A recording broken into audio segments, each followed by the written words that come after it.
Happy holidays and welcome back to Story Mantra. I'm Lindsay Preston. We are thrilled to be here again this week with Nandita, who is a beautiful writer of cookbooks and that not just offer fantastic recipes for delicious food, but also tell these beautiful stories. And today with her, what we're going to focus on, she is an indie author and she's been very successful as an indie author. So I'm going to kick it over to my co-host Andrew to do a full bio intro, and then we will hop in and answer all your questions you might have about being a successful indie author. Thank you, Lindsay. A very warm welcome to Nandita Godbole, and she is the cookbook author of 6 stunning cookbooks. I came across Nandita through her photography, through her social media smiles, her vibrant colors, and of course, the merge of immigration storytelling through the love of food. And I'm a huge food lover. Who isn't? And of course, her ability to combine all 3 into 6 fabulous cookbooks. So she's crowdfunded all her titles, which is a culmination of things she's going to talk to us about. Her readers are scattered across more than 30 countries. Her newest book is 7 Pots of Tea, which I will ask her to talk about also. But before we get into that, I do want to let you know that she's highly successful. And in addition to Nandita's cookbook, she is a frequent writer on food and culture, as well as the immigrant experience for outlets like Epicurus, Thrillist, Huffington Post, The Nasher, First Post in India, Where Your Voice Is, Brown Girl Magazine, and many others. She has been interviewed and featured on many media outlets from NBC, Forbes, CNN, BBC Futures, WABE, Atlanta's NPR, Fox 5 in Atlanta, WREK Radio, Georgia Tech, Bon Appetit, Cover Magazine, The Kitchen, and several more. She has also taught cooking at Le Cordon Bleu and Whole Foods. A very warm welcome to Nandita, and we want to understand more about how your writing reflects your passion for sharing an immersive experience, telling a story while honoring your audience, crafting holistic nourishment for both the mind and the body through Ayurveda, and taking us down the crowdfunding route. How did you do this? Thank you again, Lindsay and Andrew, for having me come and share what I learned on crowdfunding with your audience. I am an accidental author in some ways because I did not plan on this route. I was thinking I was going to go into food in terms of the conventional food restaurant business and whatnot. And I was approached by several people who wanted my recipes when they came to my events, and they encouraged me to think about writing a cookbook. So I originally approached a couple of agents, and I talked to them about my idea, like you would do with, doing your agent search. And I quickly realized that their understanding of what I brought to the table was very different from what I actually did. And they had reservations because at that time there weren't as many Indian authors out there, or the ones that were successful were the very big successful names, except, you needed X, Y, and Z. They do have parameters for how they want to choose you. And at that point, I did not have a manuscript in place, which is the traditional form of when you're trying to find an agent, you have a manuscript written down and you're taking it. And I was just taking my ideas, and the couple of agents I talked to said, no can do. I don't think that this work is going to fit into what we do. And trying not to be disheartened by that was hard at first, but we said, all right, let's see what else is out there. And someone explained the idea of crowdfunding to me, which is essentially if you have a project, a pet project, a passion project that you want to put together, you reach out to the community and they get a product at the end of helping you build your product, whether it is a cup. I've helped other people crowdfund through other products, like, let's say, a coffee mug or a keychain or what have you, whatever your project may be. And in order to do a crowdfunding campaign, you have to have an idea, obviously, just like you would have a book. But at that point, I did not have a single word written down. I had this grandiose idea of what I wanted to do. And just as much as you are selling your story or your synopsis of your book to an agent, crowdfunding works pretty much in the same way, except it's whatever platform you're using, the hundreds of millions of people who are part of that platform, who are going to see your project, and they're going to decide if that's something that they want to support. And it's every drop counts, and every penny counts. So I chose a popular crowdfunding site called Kickstarter. It's an all or nothing platform. Essentially, through that platform, your project, if it is completely funded, you set a goal and you make a guesstimate, you make your best guesstimate on what it's going to cost for you to produce X number of copies or X number of units of whatever your product is, and you try to raise money towards it. After all the fees are said and done, that's, you know, whatever pot of money you can get, that's what you get. Crowdfunding, other platforms are like GoFundMe is essentially whatever money you've raised, you are promising someone a finished product, regardless of how much money you raise. Kickstarter doesn't do that. Kickstarter is a little favors the creators in that regard, that it says, well, if you don't have all the money, how are you going to make your product? So they don't assume that you have some seed money, and instead use the power of the crowds, use the power of community to help you build your seed money for that product. In my case, it was a cookbook. And I learned a lot of tough lessons at that point through my very first cookbook, which is this one. It's called Dozen Ways to Celebrate. I made some grandiose plans to make it and promised all kinds of things. And I realized very quickly that what I had promised was not financially feasible. And I ended up putting out of pocket towards this, in addition to what the crowdfunding campaign had raised. However, what was awesome was I built a community of people who now are my core readers. The second book that I created, this book, this is my first book. This was the first crowdfunded project I had. It was funded in, I want to say 72 hours, completely funded in 72 hours, which was a record of its own. This book came after. Every person who was part of this campaign, when they saw what they got for the amount of money that they had pledged towards my project, they came back and they became my repeat readers.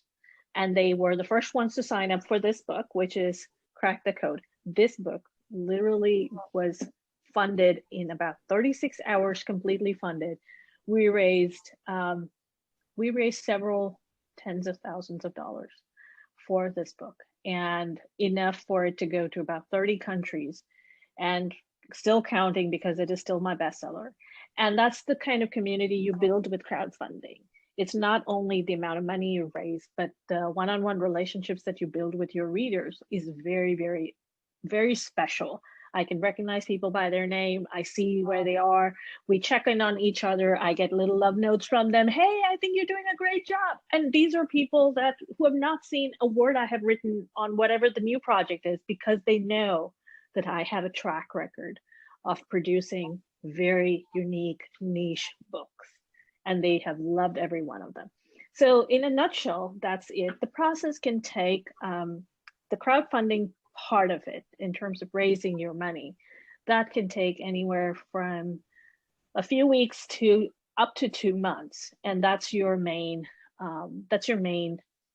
goal of trying to get as many people to be part of your project as possible. So they are like the micro venture capitalists, but at a micro level, at the $6 and the $10 and $20 level. And they help you pool in their money towards your project. And once you get that seed money, then based on what your project timeline is, your project can be as far out as 2 years from the date you thought you were going to put it out there. I think the longest time a book went from the day it was completely funded to being published was this one, because it was my first book. And this one overshot its timeline by a couple of months. And it's like pre-ordering a book. So pre-ordering a book, when you see it on Amazon and you know the author and you place a pre-order, it's like that. except now folks who have pledged towards your project are invested in it. And you can ask them questions and say, you know what, I'm thinking about this track. And for recipes, it's easier than if you were writing writing a fiction story where there is a certain track that the author themselves wants to take their work on. For me, it was, hey, I'm going to include X kind of a recipe. Do you guys want to see more about it? Do you want to see less? Do you want this piece included? Do you want that piece excluded? And I got that feedback. So it's like getting your beta readers without them being beta readers, but they're being investors. They're interested in your work. And it's all those people that end up coming together and making your work a lot better. And for instance, one of my backers for this for my book, that's you guys are getting to see the proof copy with all the little sticky tabs, because this is where I've spotted little things in there that I need to have the printer fix.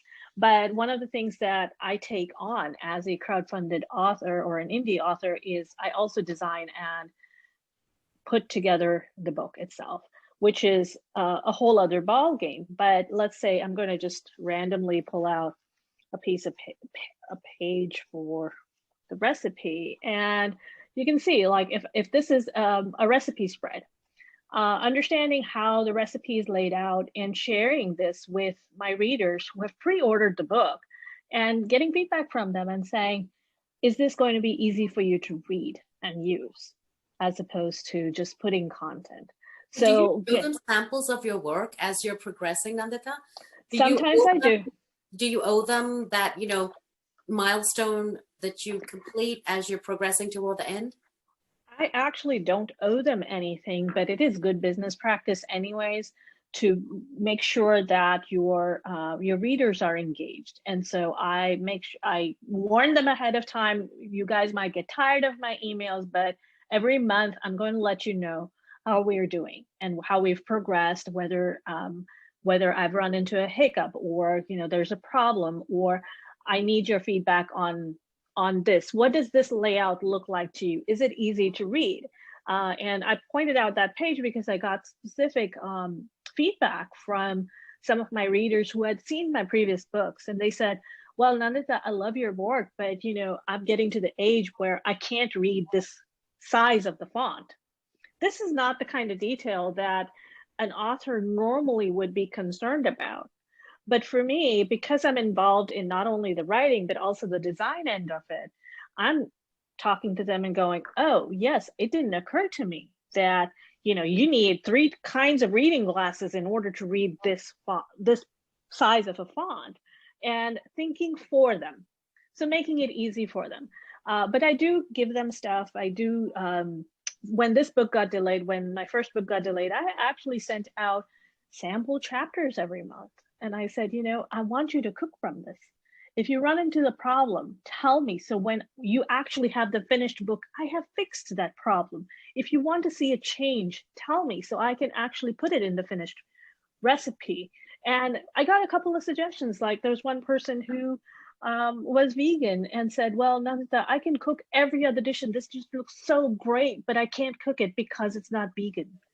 Can you make some suggestions for me in the fine print underneath that I can use? And when I hand it to my kids when I'm gone, they can cook and they can decide what they want to adapt to. So that's the kind of feedback I love getting. And it's that like happens. Beta testers, isn't it? It is. Beta testers and investors. Of course. And these guys are getting their books. And so they're like watching every piece of how you're shaping it, how you're molding it. And they get so excited. This is a really nerdy thing. I think you've seen this on my social, Andrew, and if not, I'll tag you on it. But what I did was I get a range of readers. Through crowdfunding, people either get an ebook or they get a print book. And I have certain abilities to distribute these ebooks and print books to my readers. So whether it's an iBook or a Google Play book and whatnot. Not everybody puts down their address in the information they provide you when they give you their information for getting the book. And for Crack the Code, I said, I haven't heard these place names in my life. Where are all these people? And I started putting their zip codes on a map. And I realized very quickly how much the book was going to travel, places that I would never even think existed on a map, or I didn't know there were people living there. There were places like that, and I shared that with my crowdfunding group, my backers, and they were so excited to see it. Like, oh my gosh, there's this person here, and there's somebody who backed your project who lives 2 towns away from me, or wait a minute, I forgot to give you my information. I didn't know what you were going to use it for. I want to see my hometown on the map. And they came back with information, and I was seeing that map grow. And then when you do an overlay between one book and the next and the next and the next, you realize that your book may just seem like it's sitting on a shelf, but you're getting represented in so many places. That is such a separate journey of its own. It has a life of its own. I said to someone the other day, like, this tea book is going to Faroe Islands in digital form because shipping it out there is ridiculously expensive. But I was like, where is Faroe Islands? And I looked it up on the map, and it's like, so, I'm going to share that that map out with you, or at least on my social. And it's so encouraging to see that there are so many people out there who like different things, who want to support you, who want to see somebody succeed, who want unique things. And I've been in love with this platform. I've been in love with the community that I've built. Thousands of people that otherwise, if I just produced a book and put it in a bookstore, except for signings, I would never see them. Right. I would never know who picked it up. So could you tell us a little bit more about the process? Because for fiction writers, it's all about creating characters, imagination. We use a lot of tools now like Pinterest and things like that to make it happen. But how do you, in a nutshell, start with an idea and then end up with a book? Like, what's the process step by step? Real quickly, slide us through that. Of course, I'm going to do my best to keep it short and quick. Writing a cookbook. Only because we're stuck on time, and for no other reason. No, I'm sure people will find me. If people are interested, they can find me. I'm happy to consult. But essentially, it's just like putting together a dish. You get your pieces in place. You do your prep work in place. And you have the different components, whether it is figuring out, what your general idea is, whether you're going to have a comfort food meal and you're going to sit on the couch and sit in your pajamas, or you're going to have a formal sit down dinner. So it's that kind of mindset that you bring to creating your book. So let's say this book that's on tea, the 7 Pots of Tea, that came about because I was at a point where I was drinking a lot of tea, and I was drinking it for its health benefits. And I was like, man, why aren't there books out there that tell me what I should do, or how I can throw X, Y, and Z ingredient into a pot and make a really nice cup of tea?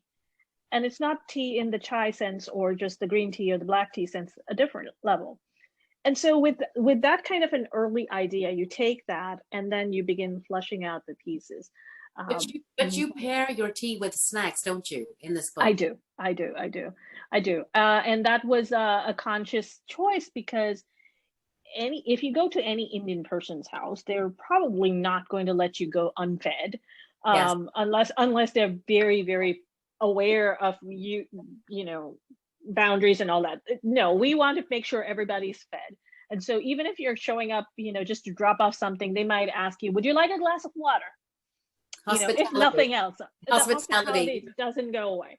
So as part of that, if I'm making you, or if you're having a cup of tea, whether it is, an ordinary, just a cup of green tea, you want something to nibble on it just to balance it out. So you're not just drinking the liquids by themselves. And so I paired the teas with a set of very easy, healthier, They're all delicious. It's my book. I'm not going to say that, you got to trust me on this. If you see any of the pictures that are on Instagram, that's all the dishes that we cook.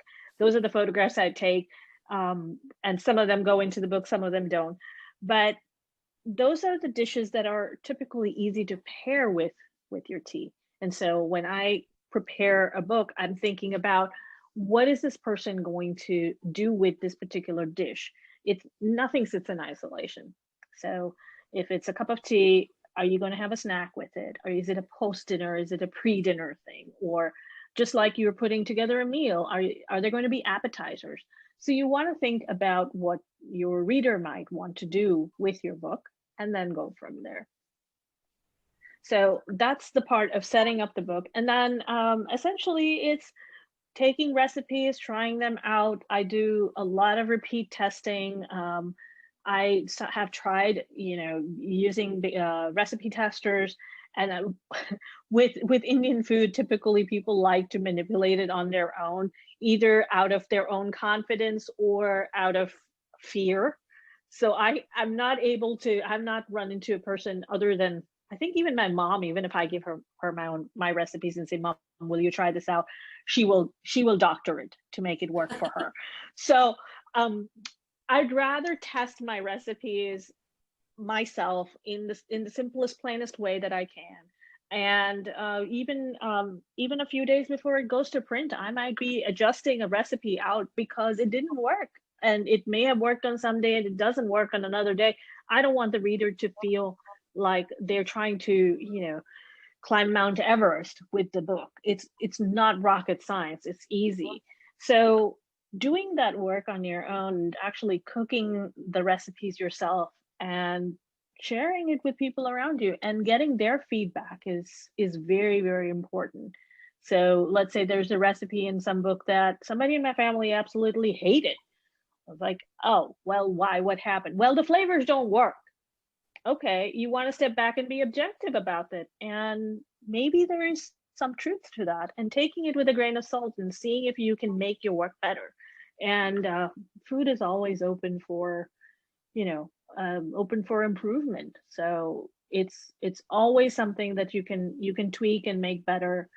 And your readers are going to appreciate you for giving them those tools to do that. So I work on that a lot.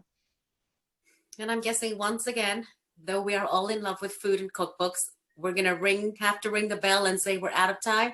Is that right, Lindsay? We are out of time. Fantastic. Maybe you will join us again next year. Of course. And anytime for you.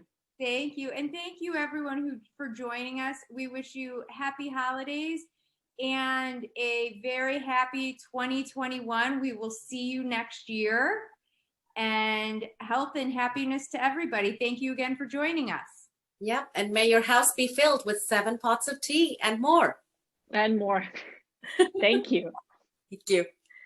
All right.